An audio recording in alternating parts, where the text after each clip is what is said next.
देखती आंखों सुनते कानों को तारिक अजीज़ का आखिरी दीदार और आखिरी सलाम।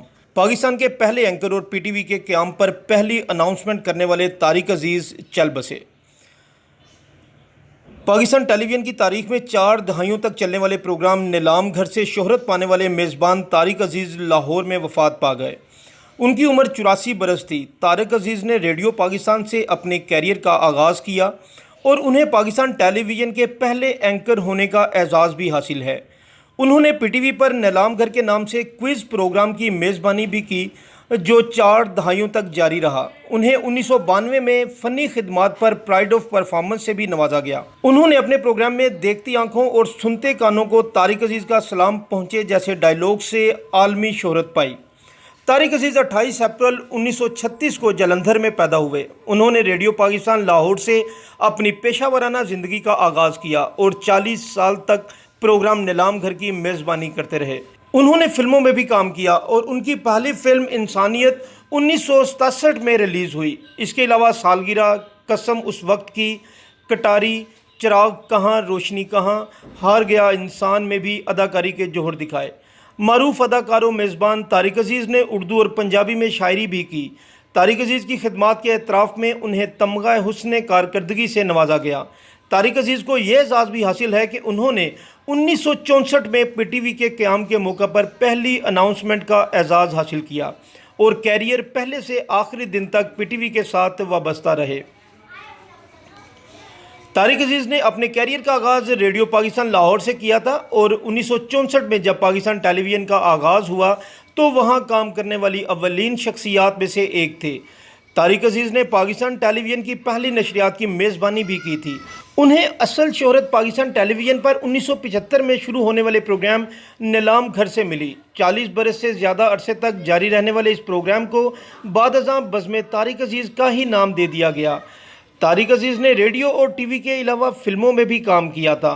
तारिक अजीज़ के कालमों का मजमुआ दास्तान के नाम से, जबकि पंजाबी शायरी का मजमुआ कलाम हमजाद दा दुख के नाम से शाया हुआ। तारिक अजीज़ ने सियासत के मैदान में भी ज़ोर आजमाई की और जहाँ तक तालिब इल्मी में वो पाकिस्तान पीपल्स पार्टी के हामी थे, वहीं 1997 में वो मुस्लिम लीग नून के टिकट पर कौमी असम्बली के रुकन मुंतखब हुए। तारिक अजीज़ की वफ़ात की खबर आते ही सोशल मीडिया पर हैशटैग तारिक अजीज़ ट्रेंड करने लगा और सार्फिन ने उनके इंतकाल पर गहरे दुख और सदमे का इजहार करते हुए नीलाम घर शो से वाबस्ता अपनी यादों का तज़किरा भी किया। पाकिस्तान के वज़ीर-ए-आज़म इमरान खान ने तारिक अजीज़ की वफ़ात पर उनके अहले खाना से ताज़ियत करते हुए अपने पैगाम में कहा कि वो इस वक्त के आइकॉन और टीवी गेम शोज़ की बुनियाद रखने वाले थे। टीवी मेज़बान और अदाकार वासे चौधरी ने तारिक अजीज़ को याद करते हुए बताया कि उन्होंने अपने प्रोग्राम में अगर कभी किसी मेहमान से प्रोग्राम का आगाज़ करने की दरख्वास्त की तो वो सिर्फ़ तारिक अजीज़ से ही की थी।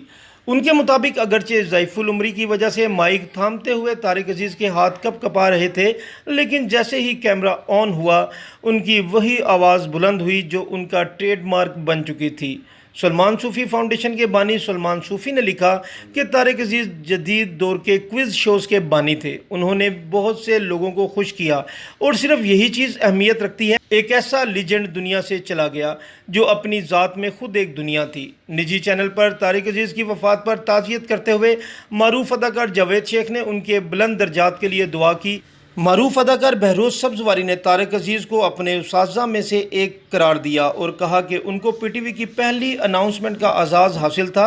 उनका मज़ीद कहना था कि तारिक अजीज़ की शख्सियत बहुत हुमा जहद थी और उनका कोई मुतबादिल नहीं। उनकी वफ़ात से बहुत बड़ा खला पैदा हो गया। बहरोज़ सब्ज़वारी ने भी उनके बुलंद दर्जात और मग़फ़िरत की दुआ की और कहा कि एक सफ़र के दौरान वो मेरे हमरा भी थे जब उन्होंने बहुत सी आयात तर्जमे के साथ बताईं। सो व्यूअर्स, मज़ीद अपडेट्स के लिए देखते रहें ग्लोबल न्यूज़ 24। अगर आपको हमारी वीडियो पसंद आए तो इसे लाइक करें और ज़्यादा से ज़्यादा शेयर करें। हमारे चैनल को सब्सक्राइब करना मत भूलिएगा। इंशाल्लाह नेक्स्ट वीडियो में जल्दी मुलाकात होगी। तब तक के लिए इजाज़त दीजिएगा। अल्लाह हाफिज़।